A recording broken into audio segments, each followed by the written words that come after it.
Hello dear students, आज आपण आपला लॉ ऑफ मोशनचा थर्ड लेक्चर प्रोबॅबली चॅप्टरचा concept wise last lecture study करू. यापूर्वी आपण बघितलं होतं what is mean by distance displacement, what is mean by acceleration, what is mean by change in velocity. हे सगळ्या टर्म आपण याआधी डिस्कस केलेले आहे.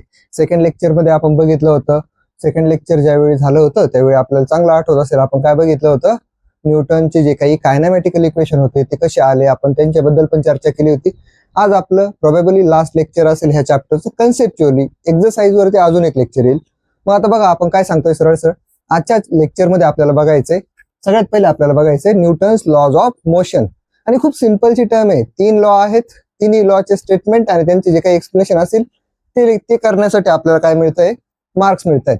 मग आता सगळ्यात पहिलं आपण बघू न्यूटन्स फर्स्ट लॉ. खूप सिंपल आहे. फर्स्ट लॉ आपल्याला काय लिहायचं असतं, लॉ लिहित असताना लक्षात ठेवायचं, लॉ लिहायची कन्सेप्ट खूप सिंपल आहे. लॉ लिहित असताना आपल्याला लिहायचंय त्याचं स्टेटमेंट, आणि जर स्टेटमेंट व्यतिरिक्त काही नसेल तर आपल्याला एक एक्झाम्पल देऊन त्याला एंड करायचंय. सेकंड लॉ आणि थर्ड लॉ मध्ये आपल्याला सेकंड लॉ एकमेव लॉ आहे ज्याच्यामध्ये थोडंसं डेरिव्हेशन टाईप आहे. बाकी आपला फर्स्ट लॉ आणि थर्ड लॉ जो आहे या दोन्ही लॉ मध्ये आपण काय सांगतो, सिम्पली आपल्याला स्टेटमेंट लिहायचं आणि त्याचे काय लिहायचे, एक्झाम्पल. मग आता पहिला लॉ बघू आपण. पहिला लॉ आपल्याला काय सांगतोय, एव्हरी ऑब्जेक्ट, हे त्याचं स्टेटमेंट लिहितोय आपण, इन द युनिवर्स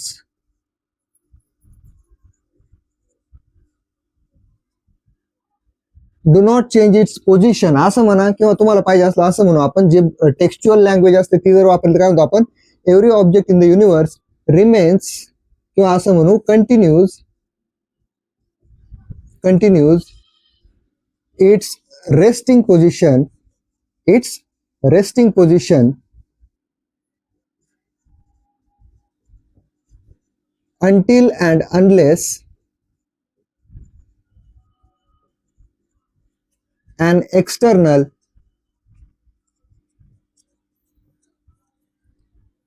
unbalanced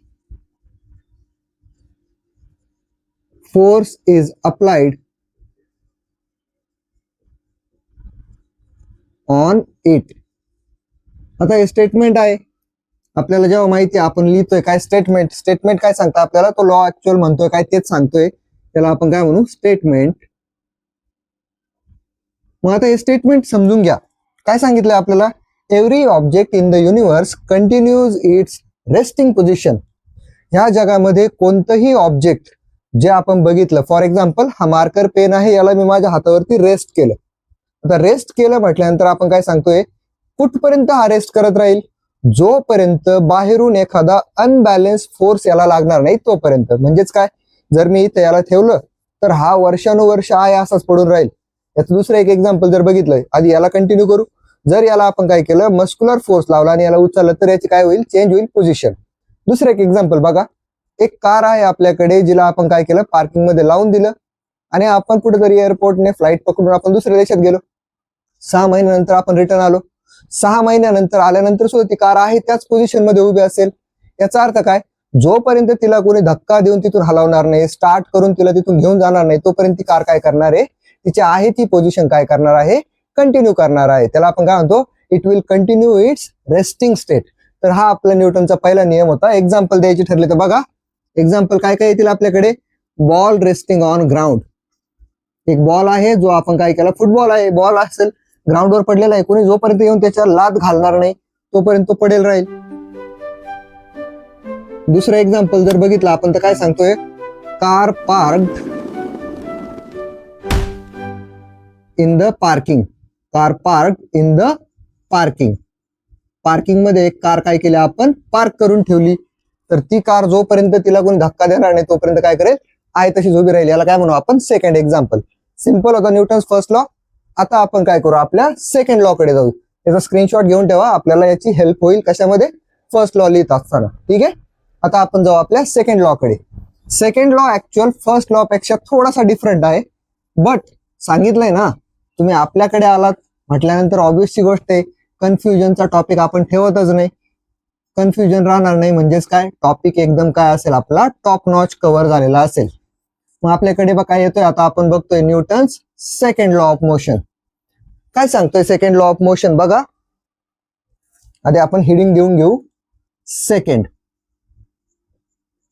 आता सेकंड लॉ ऑफ मोशन बघतोय म्हटल्यानंतर आपल्याला सेकंड लॉ काय सांगतोय ते आपल्याला सांगावं लागेल. सगळ्यात पहिलं बघा, सेकंड लॉ ऑफ मोशन काय सांगतोय आपल्याला, जेव्हा कधी आपण काय सांगतो एखाद्या ऑब्जेक्ट वरती आपण फोर्स लावला असेल. आता सपोज आपण काय म्हणू, एक कार होती जी उभी, तिला तुम्ही काय करताय, दोन जण मिळून धक्का देतायत. त्याचा अर्थ तुम्ही काय करताय, त्या कारवरती फोर्स लावतात. आणि फोर्स लावतात म्हटल्यानंतर ती काय करणार आहे, तिचं जे काही वजन असेल त्या कारचं स्वतःचं, तिचं मास असणार आहे काहीतरी. तुम्ही लावलेला फोर्स आणि त्या कारचं जे मास होतं त्या मासला तुम्ही हलवताय. त्याचा अर्थ ती कार काय होईल, हळू हळू हळू हळू पुढे पुढे काय होईल, मूव्ह होईल. म्हणून आपण सेकंड लॉचं स्टेटमेंट काय सांगतो आपल्याला, when ever external force is applied on a object, त्या ऑब्जेक्टचं जे काही मास असेल ते काय होतं, ऍक्सेलरेट होतं. त्याला जर आपण दुसऱ्या शब्दात सांगायचं ठरलं तर काय सांगू शकतो आपण, थोडक्यात आपल्याला यावेळी काय काही टर्म समजून घ्यावे लागतील. फॉर एक्झाम्पल, ज्यावेळी एखादा ऑब्जेक्ट थांबलेला असेल त्यावेळी त्याला आपण काय म्हणू, त्याचा काहीतरी मास असेल, त्याच्यावरती तुम्ही फोर्स लावला, त्याच्यामुळे त्या ऑब्जेक्टला काय मिळाली, काहीतरी स्पीड मिळाली, व्हेलॉसिटी मिळाली. मग हे मास आणि व्हेलॉसिटीचं जे काही प्रॉडक्ट असेल त्याला आपण काय म्हणतो, मोमेंटम. मग आपल्याकडे सगळ्यात पहिलं स्टेटमेंट लिहिण्यापूर्वी आपण काय म्हणू, what is mean bye momentum. हा फॉर्म्युला आपल्याला लागेल.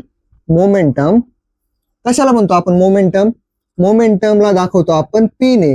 Momentum is equal to mass multiplied by velocity. हा फॉर्म्युला आपल्याकडे पाठच असला पाहिजे आपल्याला हा खूप वेळा लागतो पुढे जाऊन पण. ठीक आहे, मग आपण काय म्हटलं, momentum is nothing but mass multiplied by velocity. मग आता हे मोमेंटम आहे, आपल्याला काय सांगायचं, स्टेटमेंट काय सांगतं आपल्याला याचं, the rate of change of momentum is directly, किंवा आपण काय म्हणू, the rate of change of momentum is nothing but, असं म्हणू, the rate of change of momentum, the rate of change of momentum of an object depends on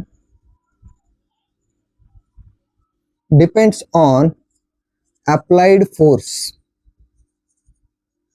एखाद्या ऑब्जेक्टचं momentum कधी बदलणार आहे, कशावरती डिपेंड करणार आहे, मोमेंटम किती बदलेल ते त्याच्यावरती, किती फोर्स अप्लाय केला गेलाय त्याच्यावरती.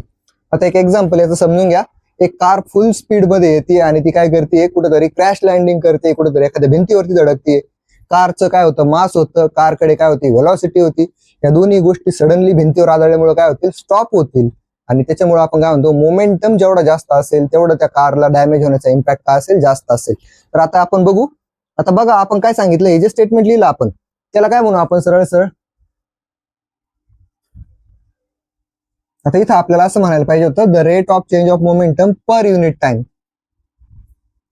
इथं आपण एक शब्द ऍड करून घेऊ, per unit time of an object. Per unit time of an object depends on applied force. याला आपण असं म्हणू काय, rate of change of momentum.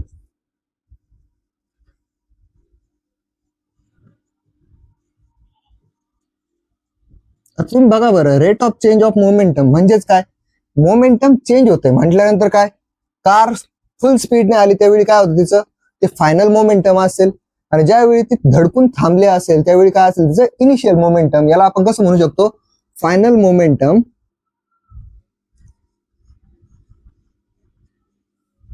Minus initial momentum. तुम्ही सरळ सरळ लिहू शकता, माझ्याकडे जागा कमी म्हणून. पर युनिट टाइम म्हणजेच काय, अपॉन काय येईल आपला time. Final momentum minus initial momentum upon time.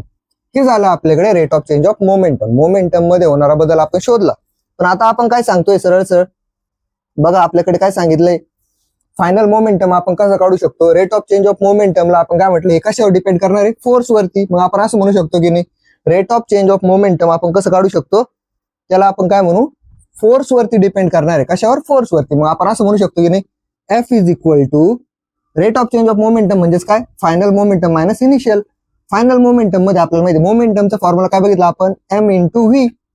मग आपण फायनल मोमेंटम दाखवतो म्हटलं, इथं कोण येईल, final velocity, that is M V minus initial momentum असेल. इनिशियल व्हेलॉसिटीला आपण कसं दाखवलेलं ऍक्सेलरेशनच्या फॉर्म्युल्यात पण यू ने, मायनस एम यू अपॉन टाइमचा कोण येतो आपल्याकडे, टी. मग आता तुम्ही बघा बरं, याच्यातून आपण असं म्हणू शकतो की नाही, या दोघांमध्ये एम कॉमन आहे, याला आपण काय करू शकतो, बाहेर घेऊ शकतो. Therefore F is equal to, याला आपण कॉमन घेऊ, एम इनसाइड द ब्रॅकेट काय काय शिल्लक राहील आपल्याकडे, व्ही मायनस यू राहील. आता आपल्याकडे काय राहील, व्ही मायनस यू, आणि आपण हा टी जसा आहे तसाच ठेवू आपण याला टी. बघा बरं काय वाटतंय, ओळखीचं वाटतंय का ही कन्सेप्ट थोडीशी ओळखीची वाटत असेल. हे काय आपल्याकडे V minus U upon T, याला आपण काय म्हणतो, ऍक्सलरेशन. मग सिम्पली आपण असं म्हणू, therefore F is equal to M. आता एम कॅपिटल लिहा स्मॉल लिहा डझंट मॅटर, त्याचं मिनिंग मासच आहे. मग आपण काय म्हणतो, एम आहे तसाच राहील आणि व्ही मायनस यू अपॉन टीच्या जागी आपण काय घेऊ शकतो, ऍक्सलरेशन, दॅट इज ए. याला लक्षात ठेवायचं कसं, सिम्पलची टेक्निक आहे, याला लक्षात ठेवायची. आपल्या घरात आई आहे, वडील आहे, दोघंही आपल्यावरती इक्वल प्रेम करतात. आपल्याला जर कोणी विचारलं दोघं इक्वल प्रेम करतात, कसं सांगशील, फादर इज इक्वल टू मा, फादर इज इक्वल टू मा. हा आहे आपल्याकडे न्यूटन सेकंड लॉ. याचा एक स्क्रीनशॉट घेऊन ठेवा.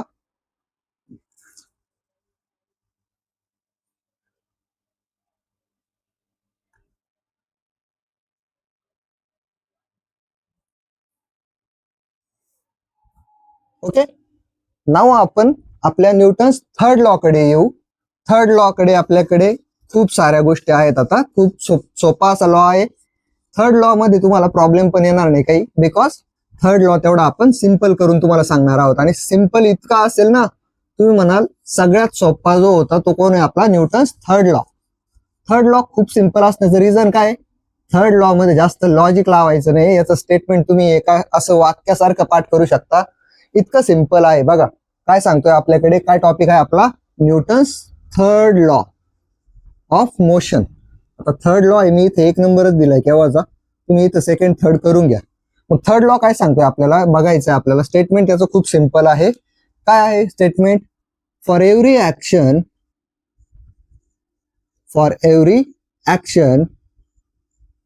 There is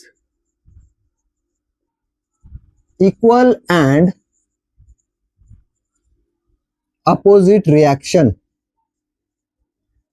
For every action, there is an equal and opposite खूप reaction. सिंपल स्टेटमेंट आहे बघा, for every action there is equal and opposite Forces reaction. always काय exist याचं in सिंपल pairs. एक्झाम्पल बघा. Example जर घेतला आपण, काय म्हटलं, एक बॉल घेतला तुम्ही, टेनिस बॉल, त्याला तुम्ही काय केलं, भिंतीवरती असं मारलं. तुम्ही जेवढ्या फोर्सने त्याला मारलं तेवढ्याच फोर्सने तो बॉल काय होईल, रिटर्न येईल तुमच्याकडे. थोडक्यात काय म्हटलं आपण, बॉल फेकणे ही काय होते आपली ऍक्शन, आणि बॉल तिथून इकडे रिटर्न येणं ही काय होती रिॲक्शन. पण ऍक्शन आणि रिॲक्शन मध्ये आपण काय सांगितलं, फक्त एक गोष्ट होती, ती काय होती, ऍक्शन आणि रिॲक्शन कशा होत्या, अपोजिट. ऍक्शन काय होती, बॉल भिंतीकडे जाणं, रिॲक्शन काय होती, बॉल भिंतीकडून मागे येणं. ऍक्शन आणि रिॲक्शन दोन्ही जर असतील तर त्या कशा असतील, अपोजिट असतील. For every action there is equal and opposite reaction.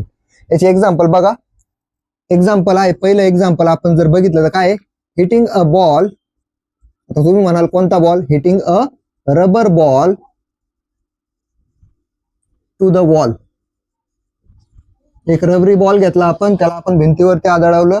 दुसरं एक्झाम्पल बघा आपल्याकडे, एक रॉकेटचं एक्झाम्पल, याला आपण काय म्हणू, लॉन्चिंग ऑफ रॉकेट. याला कसं समजून घ्या ना तुम्ही आता, लॉन्चिंग ऑफ रॉकेट खूप सिंपलची टर्म आहे की नाही. बघा बरं, लॉन्चिंग ऑफ रॉकेट कसं, याचं एक्झाम्पल आहे, हे जर आपल्याकडे रॉकेट असेल तर ह्या रॉकेटला लॉन्च करायचं, आपल्याला वरच्या बाजूला पाठवायचं. मग आपण काय सांगतो, रॉकेटच्या खालून काय होतं, असा फायरी आपल्याकडे काय असतो, एरिया असेल. रॉकेटची फायर कुठे निघते, थर्स्ट जी जनरेट होती ती कुठे जनरेट होती, खालच्या बाजूने.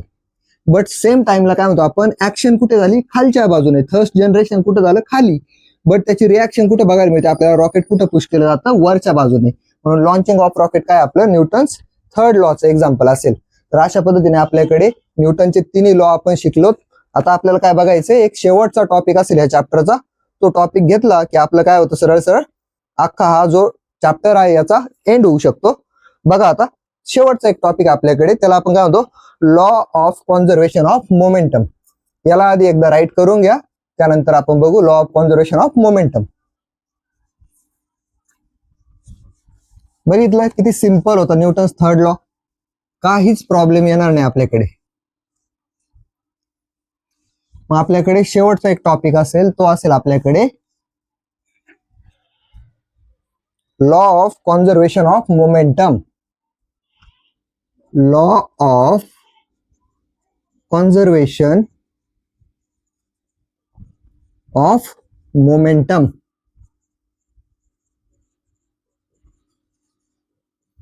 सपोज आता हा लॉ शिकत असताना आपल्याला बेसिक टर्म्स समजून घ्यायच्या असतील. होप. काय सांगतोय law of conservation of momentum? खूप सिंपल असा लॉ आहे, याला तुम्ही जास्त एफर्ट देऊ नका. जेवढं सिंपल ठेवता येईल तेवढं मी ठेवतोय, तुम्ही पण त्याला काय करा, जेवढं सिंपली बघता येईल तेवढं सिंपल बघा. बघा आपण काय घेतो याच्यामध्ये, एक एक्झाम्पल घेऊ आपण. आपल्याकडे काय होतं, एक बॉल आहे आपल्याकडे, टेनिस बॉल आहे हा. दुसरा आपल्याकडे काय, हा एक टेनिस बॉल आहे आपल्याकडे. 2 टेनिस बॉल आहे आपल्याकडे. ऑब्वियसली गोष्ट आहे, 2 बॉल आहेत म्हटल्यानंतर त्यांच्याकडे काय असतील, दोघांचे वेगवेगळे मासेस असतील. याचं मास आपण काय मानलं, याला म्हटलं आपण M1. याच्या मासला आपण काय म्हटलं, M2. Mass of first ball, mass of second ball. त्यानंतर आपण काय सांगतोय, जो काय आपल्याकडे पहिला बॉल आहे याला आपण काय केलं, इकडल्या दिशेने पुश केलं. दुसरा बॉल आहे त्याला आपण काय केलं, तिकडल्या दिशेने इकडे पुश केलं. म्हटल्यानंतर ऑब्वियसली इकडून तिकडे जात असताना याची काहीतरी इनिशियल व्हेलॉसिटी असेल, याची इकडून इकडे येताना काहीतरी इनिशियल व्हेलॉसिटी असेल. मग आपण काय म्हणू, इनिशियल व्हेलॉसिटी हिला आपण काय म्हणणार, पहिल्या बॉलची म्हणून आपण हिला काय म्हणणार, U1. ही दुसऱ्या बॉलची असेल, हिला काय म्हणणार आपण, U2. ठीक आहे, कळतंय? पुढे जाऊयात आपण. त्यानंतर आपण काय म्हणू, फायनल व्हेलॉसिटी. जेव्हा हे बॉल काय करतील, एका स्पीड मध्ये पुढे जायला लागतील, त्यावेळी यांची काय असेल, आपल्याकडे फायनल व्हेलॉसिटी पण असेल. याची फायनल व्हेलॉसिटी असेल V1, याची काय असेल आपल्याकडे V2. मग आता कन्सेप्ट क्लिअर झाले असेल. आपण 2 बॉल घेतले, दोघांचं मास होतं M1 M2, दोघांची इनिशियल व्हेलॉसिटी होती U1 U2, दोघांची फायनल व्हेलॉसिटी आहे V1 V2. मग हे दोन्ही बॉल जर आपण काय केले, सरळ सरळ यांना धडकवलं.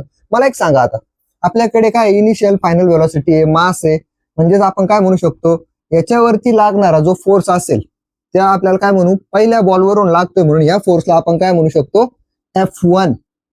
आणि इकडे ह्या बॉलवर लागणारा फोर्स आहे त्याला आपण काय म्हणू शकतो, F2.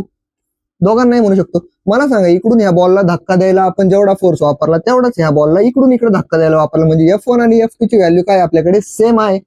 फरक एकच आहे, याच्यावरती लागणारा फोर्स काय आहे, सरळ डायरेक्शन मध्ये लागतो. याच्यावरती लागणारा फोर्स काय, उलट्या दिशेने लागतोय. म्हणून आपण काय म्हणू शकतो, हा फोर्स कसा असेल, निगेटिव्ह, डायरेक्शन अपोजिट असल्यामुळे. मग आपण काय म्हणणार, F1 is equal to minus F2. याला आपण काय करू, 1 नंबर नाव देऊन टाकू. हे इक्वेशन इम्पॉर्टंट आहे आपल्याला. ह्या इक्वेशनच्या मदतीने आपल्याला पुढे जाऊन लॉ समजून घ्यायला मदत होईल. ठीक आहे, मग इथपर्यंत जर आपण पोहोचलेलो असलो तर आता याचा आपण वाटलंच तर एक स्क्रीनशॉट घेऊ शकता, बिकॉज हे रब करावं लागेल आपल्याला. आणि केस समजून घ्या. पुढे जाऊयात आपण.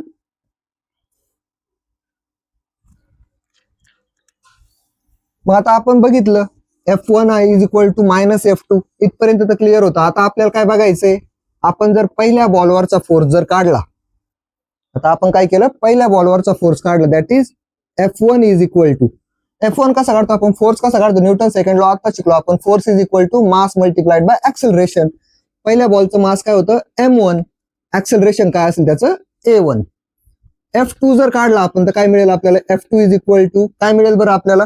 आता F2 कसा आहे, मायनस आहे आपला, म्हटल्यानंतर आपण काय म्हणणार, मायनस M2 इंटू A2. इथपर्यंत क्लिअर आहे. मायनस साईन कुठून आलं कळलं, फोर्स अपोजिट डायरेक्शनने लागत होता. पुढे जाऊन जर बघितलं आपण तर आपण काय सांगतोय, आता बघा ए ची व्हॅल्यू आपल्याला माहिती, कशी काढतो आपण, F1 is equal to M1 आहे तसंच राहू देऊ.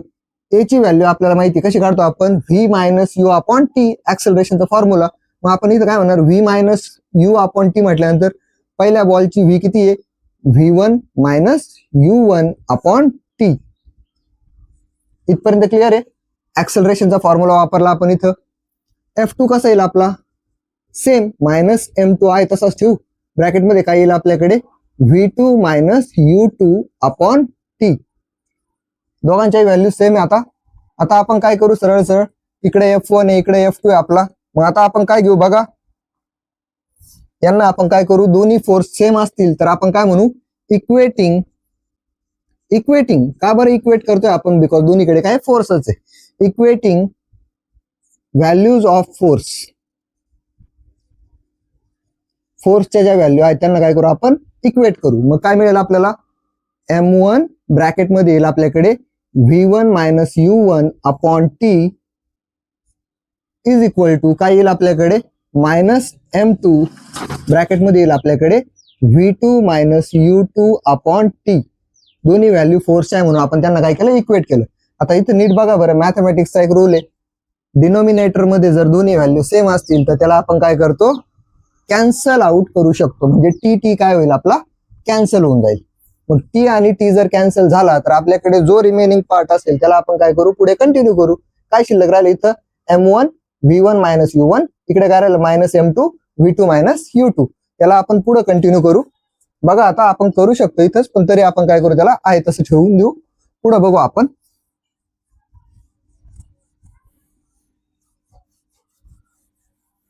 काय राहिलं आपल्याकडे, आपला टॉपिक तिथंच राहू देऊ आपण. काय राहिलं आपल्याकडे राहिलं काय, M1 ब्रॅकेटमध्ये राहिलं V1 minus U1 is equal to minus M2 ब्रॅकेटमध्ये राहिलं आपल्याकडे V2 minus U2. T cancel झाल्यानंतर एवढंच शिल्लक राहिलं आपल्याकडे.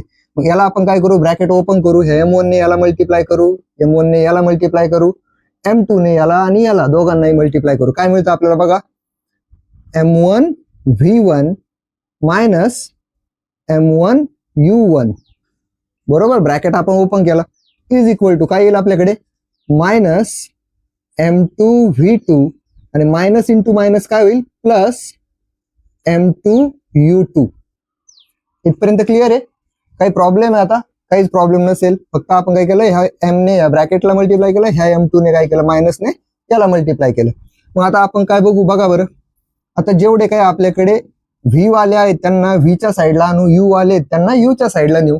हा इकडे मायनस इकडे जाताना काय होईल, प्लस. हा इकडे मायनस तिकडे जाताना काय होईल, प्लस. मग आपल्याकडे काय मिळेल, M1 V1 plus M2 V2 is equal to, हा इकडे मायनस होत तिकडे जाऊन काय होईल, M1 U1 plus M2 U2. ठीक आहे. आणि मग आता बघा बरं, इथं यूच्या व्हॅल्यू आहे दोन्ही पण, इकडे व्हीच्या व्हॅल्यू आहेत. हा इनिशियल आहे आपल्याकडे, यू म्हणजे कोणी इनिशियल, हा कोणी फायनल. त्याला आपण काय करू, रिअरेंज काय केलं, इनिशियल वाले आधी आणण्यासाठी. मग आपण काय मिळतं आपल्याला, M1 U1 plus M2 U2 is equal to M1 V1 plus M2 V2. हा आपला काय आहे, law of conservation of momentum. म्हणजेच काय, याच्यामध्ये आपण काय म्हणतोय, initial momentum is equal to final momentum. याला आपण स्टेटमेंटच्या फॉर्म मध्ये जर लिहायला गेलो तर आपण काय सांगणार, सरळ सरळ स्टेटमेंटच्या फॉर्म मध्ये आपण असं म्हटलं पाहिजे. स्टेटमेंटच्या फॉर्म मध्ये आपण काय म्हणणार, that is what does the law of conservation of momentum say. Law of conservation of momentum say initial momentum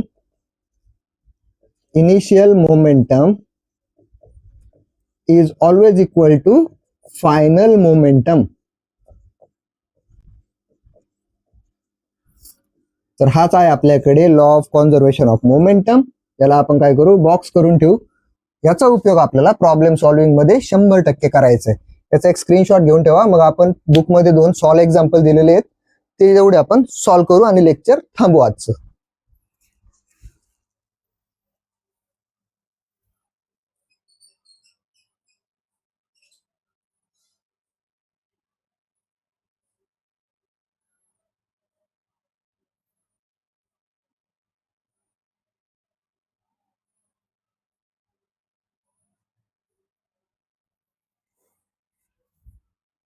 okay, आता आपण बघू सॉल्व एक्झाम्पल. हे पहा, तुमच्या टेक्स्टबुक मध्ये एक सॉल्व एक्झाम्पल दिलेले आहे. तर ते सॉल्व एक्झाम्पल घेऊ आपण आणि नेक्स्ट लेक्चरला आपण ह्या चॅप्टरचे काय करू, एक्सरसाइज सॉल्व करून घेऊ, जेणेकरून हा चॅप्टर एंटायरली एंड होईल. बघा, खूप सिंपल टर्म्स असतात, आपल्याला समजणं गरजेचं असतं, जेणेकरून समजलं तर लिहिता येणार आहे. अदरवाईज कुणी कितीही चांगलं शिको, कितीही वाईट शिको, तुमच्या डोक्यात नाही गेलं तर त्याचा उपयोगच होणार नाही काही. त्यामुळे सगळ्यात पहिलं कन्सेप्ट समजण्याकडे लक्ष द्यायचं. ठीक आहे, आपण कन्सेप्ट वरती फोकस करतोय. मे बी भलेही आज आपली सुरुवात असेल, पण तुमच्या सगळ्यांच्या सहकार्याने तुमच्या मित्रांपर्यंत, मैत्रिणींपर्यंत जास्तीत जास्त शेअर जर केला तर आपल्याला तेवढीच काय होईल, हेल्प होईल, ग्रो व्हायला आपल्याला पण चान्स मिळेल. आता मी बघा, आज समजू नका का मी फोन मधून काय युज करतोय, जस्ट तुमच्या टेक्स्टबुकचाच फोटो आहे. बिकॉज मी टेक्स्टबुक कॅरी नाही करू शकत लिहिता, त्यामुळे टेक्स्टबुकचा फोटो आहे आपल्याकडे. बघा, टेक्स्टबुक मध्ये तुमच्या पेज नंबर 16 वरती आय गेस, हा पेज नंबर 16 वरती तुम्हाला एक सॉल्व एक्झाम्पल दिलेलं आहे. ते बघू आपण. काय सांगितलं आपल्याला, मी एक्झाम्पल नाही लिहिणार आहे, एक्झाम्पल तुम्ही लिहा. काय सांगितलं आपल्याला एक्झाम्पल मध्ये, the mass of a canon is 500 kg. आता आपण काय म्हणू, सरळ सरळ सोल्युशन लिहू आपण याचं. सोल्युशन त्यामध्ये आपल्याला काय दिलेलं आहे, त्याच्यामध्ये आपण म्हणतोय गिवन काय दिलंय आपल्याला, मास ऑफ कॅनन. कॅनन म्हणजे काय, एक तोफ दिली तुम्हाला, तोफेचं काय दिलं, मास दिलं. किती दिलं ते, 500 kg, 500 किलोची एक तोफ आहे आपल्याकडे. आणि आपल्याला काय म्हटलं त्यांनी, तर आपल्याला असं म्हणता येत का ती काय करते, and it recoils with the speed of 0.25. मग रिकॉइल स्पीड दिला आपल्याला 0.25 मीटर पर सेकंड. आणि आपल्याला काय सांगितलं यांनी, बघा आपल्याला असं विचारलं यांनी, what will be the momentum. आपल्याला मोमेंटम काढायचा आहे. मोमेंटमला आपण काय म्हणतो, पी ने दाखवतो, तो काय आपल्याला असं विचारलंय. आता खूप सिंपल प्रॉब्लेम बघा, याच्यात जास्त डोकं लावायचं नाही. काय विचारलं आपल्याला, एक कॅनन आहे, तिचं मास दिलंय 500 kg, रिकॉइलचा स्पीड दिलाय. रिकॉइल कशाला म्हणतो आपण, त्या कॅनन मधून जो गोळा आहे, तोफ गोळा, तो दागल्यानंतर ती कॅनन काहीतरी अंतर मागं सरकते. मग ती मागं सरकते, त्याचा स्पीड दिला आपल्याला किती, 0.25 मीटर पर सेकंड. आणि आपल्याला विचारलं what is the momentum of that cannon. सिंपलची टर्म आहे. मोमेंटमचा फॉर्म्युला मी तुम्हाला जस्ट आता काही क्षणांपूर्वी, काही मिनिटापूर्वी आपण शिकलो होतो. काय म्हणतो आपण, वी नो दॅट. आता इथं बघा व्हॅल्यू तुम्हाला डायरेक्ट किलोग्राम मध्ये दिलेली, त्याच्यामुळे इच्छात काही चेंज करायची गरज नाही. वी नो दॅट काय माहिती आपल्याला, मोमेंटम, मगाचा फॉर्म्युला आठवा, मोमेंटम पी ने दाखवतो is equal to mass multiplied by velocity. आता रिकॉइल स्पीड म्हणजेच कोण आहे आपली, वेलॉसिटी. ही मागे येते ना, हलते कॅनन, म्हणजे काय, व्ही आपल्याकडे, हा आपला मास ऑफ कॅनन आहे. मास काय असतं, एम. मग आपल्याला मास माहिती, वेलॉसिटी माहिती, सिम्पली व्हॅल्यूज टाका. काय मिळतं आपल्याला, मास दिलेलं आहे 500 इंटू वेलॉसिटी दिलेली आहे 0.25. 25 5 आर 125. आणि याचा आन्सर मध्ये आपण काय म्हणणार, आता याचं युनिट काय येणार आहे, ऑब्वियसची गोष्ट आहे. मास दिलेलं आहे कशात, किलोग्राम मध्ये, आणि आपल्याला स्पीड दिलेलं आहे कशात, metre per second square, sorry metre per second. मग आपण काय म्हणणार, किलोग्राम मीटर पर सेकंड. मग आपण काय म्हणू, momentum is equal to 125 kilogram metre per second. हे झालं आपल्याकडे पहिलं एक्झाम्पल. बघा किती सिंपल होतं. जर आपण कन्सेप्च्युअली बघितलं तर किती सिंपल टर्म आहे, काही म्हणजे एक्स्ट्रा एफर्ट द्यायची गरज नाही आपल्याला. ठीक आहे, एवढं सिंपल असेल आपलं पहिलं सॉल्व एक्झाम्पल. यानंतर आपण आपल्या सेकंड सॉल्व एक्झाम्पल कडे येऊ. सगळ्यात पहिले तुम्ही काय करा, याला एक स्क्रीनशॉट घेऊन ठेवा. ठीक आहे, आता आपण बघू आपल्याकडे जे सेकंड सॉल्व एक्झाम्पल आहे तिथेच त्याच पेज वरती, त्याला आपण बघू. सॉल्व जरी एक्झाम्पल असेल पण त्यामध्ये सुद्धा खूप कन्फ्युजन होतं मुलांना, हे कुठून आलं, ते कुठून आलं, हे कसं, ते कसं, पुढची स्टेप काय, इथं कोणती स्टेप केली, खूप प्रॉब्लेम आहेत आपल्याकडे. स्टुडंटच्या मानसिकतेने बघितलं तर खूप प्रॉब्लेम आहेत. मग आपल्याला सेकंड जे एक्झाम्पल दिलं त्यात काय म्हटलेलं आहे त्यांनी, 2 balls have masses of 50 gram and 100 gram. आता आपण काय म्हणू, मास ऑफ फर्स्ट बॉल, पहिला बॉलचं मास दिले त्याला आपण काय म्हणू, M1. किती दिलंय आपल्याला, दॅट इज 50 ग्रॅम, 50 ग्रॅम दिले. आता कोणतीही वस्तू जर तुम्हाला ग्रॅम मध्ये दिली असेल तर आपण मागाशीच बघितलं काय, ग्रॅमला कशात कन्वर्ट करायचं, किलोग्रॅम मध्ये. मग एक करून दाखवा आपण, जर आपल्याला ग्रॅम मध्ये दिलं किलोग्रॅम मध्ये करायचं तर आपण काय करणार, 50 डिवायडेड बाय 1000. का बरं, एका किलो मध्ये किती ग्रॅम असतात, 1000 ग्रॅम. मग आपण काय करू, एक एक हा काढून टाकला तर आपल्याकडे काय शिल्लक राहील, 5 डिवायडेड बाय 100. मग 5 ला जर 100 ने डिवाइड केलं तर काय मिळेल आपल्याला, 0.05. किती मिळेल, 0.05. असं लिहू आपण इथं, इज इक्वल टू 0.05 kg. पहिल्या बॉलचं मास आपण कशात कन्वर्ट केलं, किलोग्रॅम मध्ये. ठीक आहे, आता आपण दुसऱ्या बॉलच्या बाबतीत बघू, मास ऑफ सेकंड बॉल. 2 बॉलचं मास दिले, आपण म्हणू मास ऑफ सेकंड बॉल, त्याला काय म्हणू आपण, M2. किती दिलाय तो आपल्याला, दॅट इज 100 ग्रॅम. 100 ग्रॅमला आपण जर केलं डिवाइड तर कसं मिळेल बरं आपल्याला, 100 डिवायडेड बाय 1000.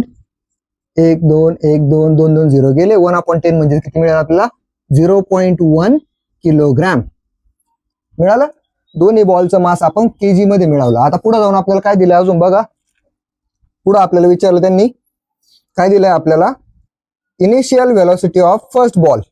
त्याला आपण काय म्हणू, initial velocity of first ball. Initial velocity, आता मी पूर्ण नाही लिहिते, ऑफ फर्स्ट बॉल. तिला आपण काय म्हणतो U1. ती दिलेली आपल्याला, किती दिली ती U1 ची व्हॅल्यू दिलेली आपल्याला किती 3 metre per second. 3 metre per second. नंतर आपल्याला दिले काय initial velocity of second ball, तिला आपण काय म्हणू U2. आता मी तिला असं लिहित नाही बस initial velocity of second ball, तुम्ही लिहून घ्या. आपण डायरेक्ट काय लिहू U2 is equal to U2 किती दिली आपल्याला U2 ची व्हॅल्यू दिली 1.5 metre per second. 1.5 metre per second. आणि तिसरं आपल्याला काय दिलंय त्यांनी final velocity of first ball. Final velocity of first ball म्हणजेच कोण दिली आपल्याला V1. किती दिली ती V1 ची व्हॅल्यू दिली आपल्याला 2.5 मीटर पर सेकंड. आणि आपल्याला काय विचारलं त्यांनी final velocity of second ball V2 आपल्याला काढायला सांगितली. V2 आपल्याला काढायला सांगितली. मग आता एवढ्या सगळ्या टर्म दिलेल्या आहेत आपल्याला माहिती आहे आता आपल्याला काय काढायचंय V2 काढायची. मग आपण काय म्हणणार इथं आपल्याला बघा कोण कोण दिलंय M1 दिलाय V1 दिलाय बरोबर. M2 दिलाय V2 काढायचा आहे. M1 दिलाय U1 दिलाय M1 दिलाय M2 दिलाय U2 दिलाय. म्हणजे सरळ सरळ आपल्याला काय वापरायचं इथं using law of conservation of momentum. Law of conservation of momentum वापरा. काय येतो आपल्याकडे M1 U1 plus M2 U2 is equal to M1 V1 plus M2 V2 बरोबर. याच्यात आपण आता फक्त व्हॅल्यूज टाकायच्या. M1 ची व्हॅल्यू किती आपल्याकडे 0.05 प्लस इंटू U1 किती आपली इंटू U1 ची व्हॅल्यू दिलेली आपल्याला किती ती 3 इंटू 3 प्लस ब्रॅकेट टाकत चला तुम्हाला कन्फ्युजन होऊ नये म्हणून. M2 किती दिलेला आपल्याला 0.1 इंटू U2 किती दिलेला आहे आपल्याला 1.5 इज इक्वल टू M1 पुन्हा आपल्याला माहिती किती 0.05 इंटू V1 किती दिलेला आहे आपल्याला दॅट इज V1 दिलेला आहे आपल्याला 2.5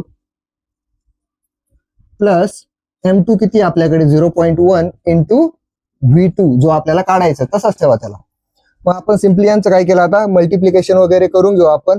मल्टिप्लिकेशन वगैरे करून झाले तर आपल्या काय लक्षात येतं इथं काय येईल आपल्याकडे 5 3 15 इथं येईल आपल्याकडे 0.15 प्लस इथं आपल्याकडे काय 1.5 ला जर आपण 0.1 ने मल्टिप्लाय केलं 0.15 इथं पण येईल आपल्याकडे.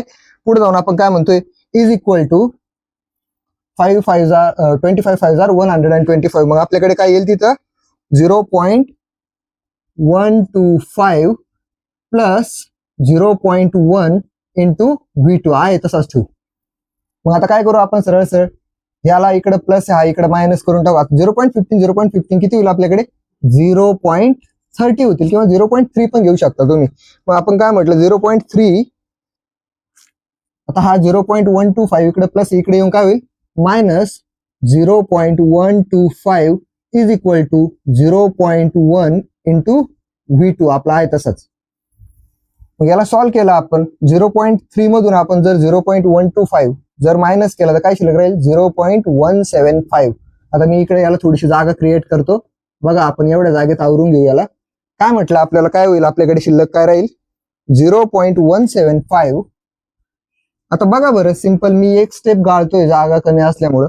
हा 0.1 इकडे आहे V2 ला काय मल्टिप्लाय तो इकडे येताना काय होईल याला डिवाइड. मग आपल्याकडे काय येईल 0. मी जर डायरेक्ट V2 काढायला घेतला हा V2 राहतोय हा 0.1 इकडे येऊन डिवाइड होईल. काय राहील आपल्याकडे 0.175 अपॉन किती येतोय आपल्याकडे V2 0.1. आणि याला जर आन्सर मध्ये घेतला आपण तर आपल्याकडे काय येतं इट इज इक्वल टू 1.75. हे कशात आहे आपलं आता व्हेलॉसिटी म्हटल्यानंतर व्हेलॉसिटीचं युनिट बघा आपण ऑलरेडी लिहिलंय काय मीटर पर सेकंड.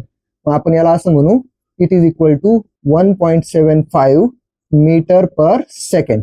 मग आपण असं म्हणणार स्टेटमेंट मध्ये जेव्हा आन्सर लॉक करायचं त्यावेळी आपण काय म्हणणार therefore final velocity of the cannon final velocity V2 is equal to काय असेल ते आपल्याकडे 1.75 मीटर पर सेकंड. हे झालं आपलं आन्सर. तर बघा अशा पद्धतीने आपल्याकडे आपण आज सॉल्व एक्झाम्पल पण घेतले. आज आपण काय केलं law of conservation of momentum Newton's law of motion सगळेच टॉपिक कव्हर केले. आता या पुढचं जे लेक्चर येईल त्यामध्ये आपण तुमची पूर्ण एक्सरसाइज जी आहे या चॅप्टरची ती सॉल्व्ह करून घेऊ. परत एकदा एक रिक्वेस्ट आहे, तुमचे जेवढे फ्रेंड्स असतील सगळ्यांपर्यंत लेक्चर जेवढं जास्त असेल तेवढं शेअर करा. त्याने काय होईल, आपल्याला ग्रो व्हायला हेल्प होईल. जेणेकरून आपण मराठी मीडियम मध्ये शिकतोय.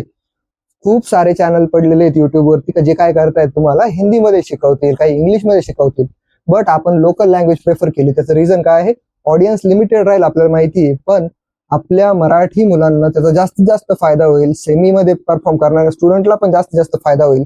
तर या मोटिव्हने आपण काय करतोय, लेक्चर्स अपलोड करतोय. सो व्हिडिओला लाईक, शेअर, कमेंट करा जर आवडला असेल तर, आणि नक्कीच चॅनलला सबस्क्राईब करून आपल्याला ग्रो व्हायला हेल्प करा. ठीक आहे, याचा स्क्रीनशॉट घेऊन ठेवा. हे आपलं आजचं लेक्चर असेल. यानंतर आपण फक्त या चॅप्टरचे काय घेणार आहोत, एक्सरसाइज. ठीक आहे, थँक्यू.